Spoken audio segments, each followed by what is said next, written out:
Right, so I was browsing YouTube the other day, as you do, and I came across this video titled The Worst Wrestling Match Ever. I saw it came out in 2007, looks like it was filmed on a Nokia potato, and looked to be an indie wrestling show with a bunch of fat guys working in a high school gym. Boom, I'm sold, now watching. And yeah, usually titles like The Worst Wrestling Match Ever can be quite hyperbolic, but yeah, this dude who, as the description says, went to an indie show in Virginia in 1997 may have genuinely witnessed the worst match ever alongside a handful of people who were there. And yes, here are some highlights. The 7th chart. Oh. It's okay. We know they can do this already. Terry Saturn was complaining on the Q&A about... Oh, they're looking to make up now. Oh! There you go! That's a lot of pressure to say. Hey, look, he's got this big red handprint. A large package. Now that might be a compliment. We can't say that.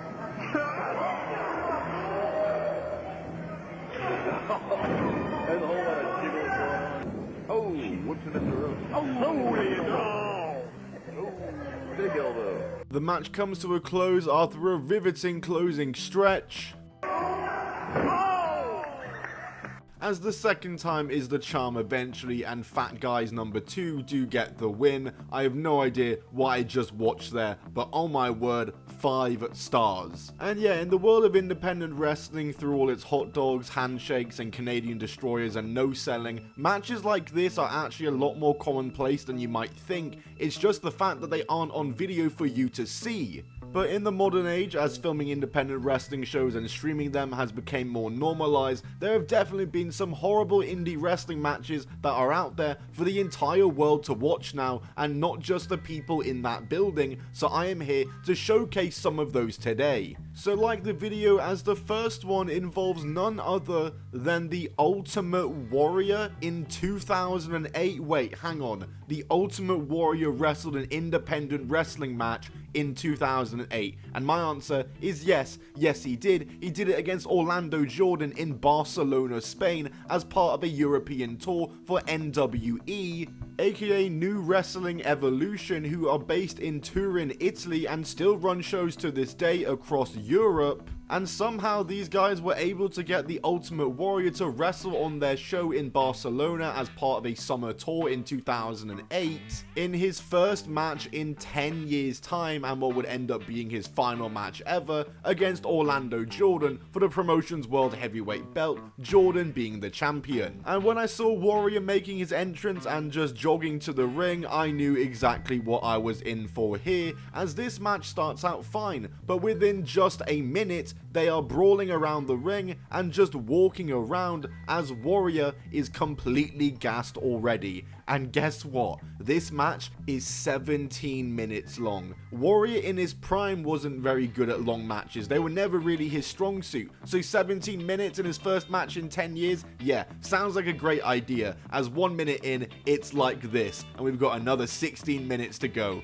Oh god. So yeah, the 1.5 times speed got turned on, and most of the match is just holding whilst Warrior is just gassed. The holds don't even look strong, and it's just a hard watch as they are seemingly doing anything but wrestle as they try to let Warrior recover any stamina. There's a crowd brawl, of course, and at one point Warrior hits a power slam as he just collapses following it and can't even get up. And then right from that goes into the one thing that really blew me away in this match, which was a superplex off the top rope. I am extremely shocked that I saw that in this match. The best moment of the match easily, and there's even a top rope crossbody from Warrior not too long after, okay. But yeah, Warrior is just gassed out instantly after doing these big moments. He does these slow comeback sequences over and over again in these matches, and he clearly just gasses himself out instantly when he does these, as there's always a rest hold right after. But Warrior wins following one of those comebacks and a weak looking shoulder tackle. This was really bad, but he's the New Wrestling Evolution World Heavyweight Champion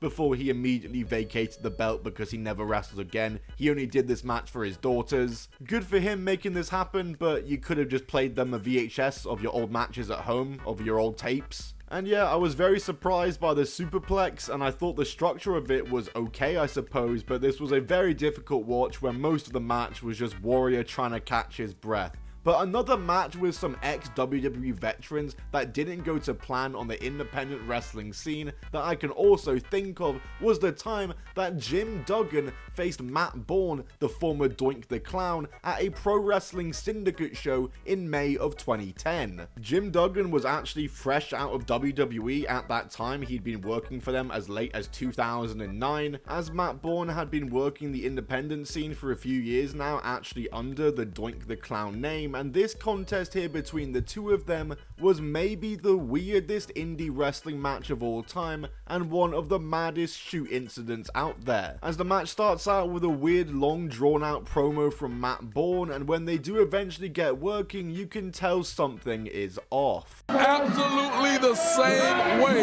Back there with the flag used to be my friend. You can kiss my ass, Greg Valentine.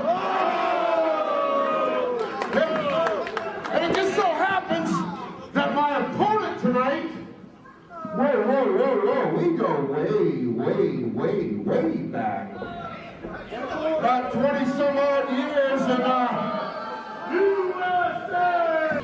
Oh, Jimbo's having a good time up there, relaxed and laughing. Let's rock and roll there, tough guy. Okay, here we go. Whoa. This is going to be a Matt classic. It's not, a lot of people you would think it's a gimmick. The thing is, for him, his love of his fans, his love of his country, his commitment, his gratitude for what he's been able to receive, his gratitude for his life. Hold on, see, we have the first tie-up of the match. We got an actual lockup. Jock in for position. In the ropes, referee Rick Bass trying to get in there. I mean, did you expect him to win? No. I mean, you knew this guy was going to take the cheap shot any way that he could. Absolutely. That's all the power. There. Close That's a little blessing from the Pope. Well, let's be honest, he hasn't, the lifestyle you're living, he hasn't lived in a long time. Hacksaw Jim Duggan going to work. So far, not much of a challenge for all. This is vintage Matt Bourne. Absolutely. From Portland, Oregon, from when he was Big Jock in WCW. The deviousness of him. So after some sloppy no-sold offense, it then gets very tense as Bourne gets fired up and asks Duggan if he wants to work, seemingly trying to fight him as he's got his fists up. Let's roll. Let's roll. You want to work? You want? Huh? Make your move this. Get him, funny man. Come on. You want to work? You want to fight? You want to work? It's faster with the wood, Duggan. Tell me. You tell me. You tell me. You tell me. Come on. Look in Hacksaw's eye is one of, and there's another lockup. So far, not really an offensive move out of Doink. Haven't seen him on offense too much. Well, apparently Doink, just a couple of minutes ago went for a cheap shot on Hacksaw, and good grief, the guy carried his around for a reason. Here, up for a lack of, so let's get a guy a break.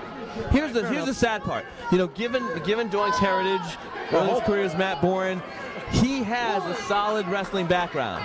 Well, The right fact now, that he chooses not to use it. just took his solid wrestling background and went outside and got a ring from the crowd as Hacksaw goes for the 2-by. And yeah, the match just gets completely abandoned. They both walk out. It's a double countout at 5 minutes and 50 seconds. And what on earth did we just watch here? Jim Duggan explained in an interview that himself and Matt had issues for over 20 years at that point. And Jim says he was down for a scrap afterwards backstage, but he was nowhere to be found. And obviously he passed away recently, but in a match on an independent show where apparently it turned into a little bit of a shoot. Is that true? Yeah, well, Matt and I, we've had trouble 20 years ago, probably 30 years ago. We had a couple of fights in Mid-South, and I kind of worked him over a little bit back in the day. I was 300 pounds, but the way it was, we were in an independent show. Things kind of boiled over. Matt and I had trouble in the ring. I told the referee, told him, let's settle it in the dressing room, not in front of the people. And I went down in the dressing room, and I was waiting for him to come down the stairs, and he never came down the stairs. And Like, what in the world? Finally, the referee comes down, because I wasn't in any, at 50 plus back then, I wasn't in any, shape to fight, but I wasn't afraid of Matt Bourne, that's for sure. So yeah, it didn't throw down and end badly. However, another ex-WWE mid-carder took it to the next level when he beat up one of his opponents for real. I'm talking about Manu. Sorry, you don't know who that is? Fair enough. He goes by Alpha Jr. on the independent scene. He's a member of the famous Samoan Anoa'i family with the likes of Roman Reigns and the Usos and The Rock, etc. And he was briefly in the WWE as part of the Legacy stable. He was a very forgettable member and didn't last very long. And in October of 2024, at an Outlaw Pro Wrestling show, Manu had a match against an 18-year-old rookie, and Manu was heated about something and started shooting on the rookie as this happened. Oh my God! What the? Holy shit! What the fuck? Didn't even ring the bell.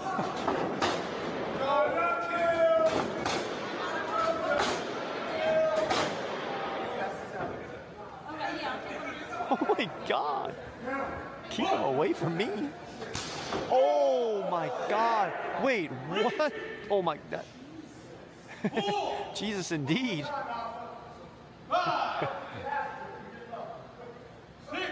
Aura.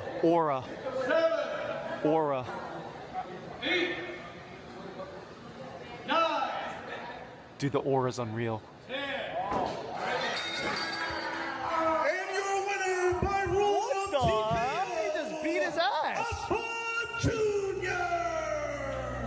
It's very clear what just happened here and what we had just seen, and in a post-match promo, it seems as though Alpha was heated over his opponent not being Samoan. I don't know what fucking island you think you come from, but it sure as fuck ain't the South Pacific, you piece of shit. Oh my God. This is not cosplay. You got some bad advice from some bad fucking trainers, because I don't play wrestling. I bled for this shit. My family bled for this shit for generations. I am not gonna let no bullshit Puerto Rican piece of shit. I think that video very well demonstrates why Manu never made it far in the WWE, whilst much of his family did. But the last match to talk about here is one of the most infamous independent wrestling matches / incidents of the last decade or so, as I have discussed this incident a couple of times on the channel before, as this took place at a Suburban Fight Pro event in Los Angeles, California in the 30th of December 2018, as Priscilla Kelly, formerly known as Gigi Dolin in WWE, was up against a woman named Tuna. Like the fish, like literally just called Tuna. And it's in this match between Priscilla Kelly and Tuna where a very viral independent wrestling moment and a very controversial independent wrestling moment took place, as Priscilla Kelly would reach into her tights and grab something.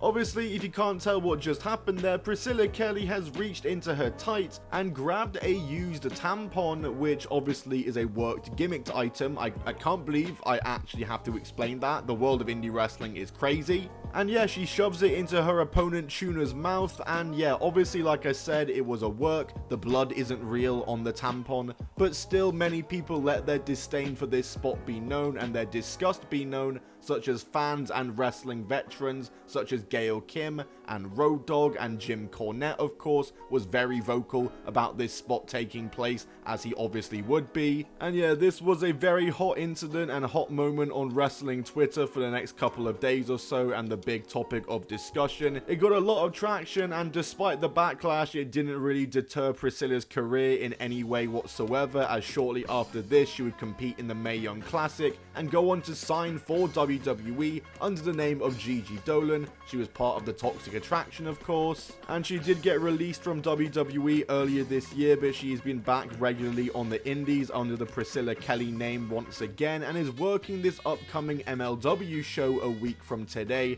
which I'm going to be watching and reviewing for the channel. So yeah, not the last time Priscilla Kelly is being mentioned on this channel, but at least for once I'm pronouncing the name correctly. Priscilla, not Priskilla. But yeah, we're not even scratching the surface with some of the worst indie wrestling matches that are out there possibly, so please leave a comment down below recommending any more indie wrestling matches you would like me to watch on this channel that are just absolutely god awful, as that's probably all I have time here for today that I can think of off the top of my head as some of the worst indie wrestling matches ever. Matches that were either very bad, or had a washed up wrestler in there, or had a guy that straight up just couldn't work in there, or had wrestlers in there that just wanted to fight each other for real. Which, to be fair, for the latter you could also say are some of the best indie wrestling matches of all time, because they are sure some of the most memorable. But like I said, if you got any others, then leave them in the comments down below. But that will be it for me on this video discussing the worst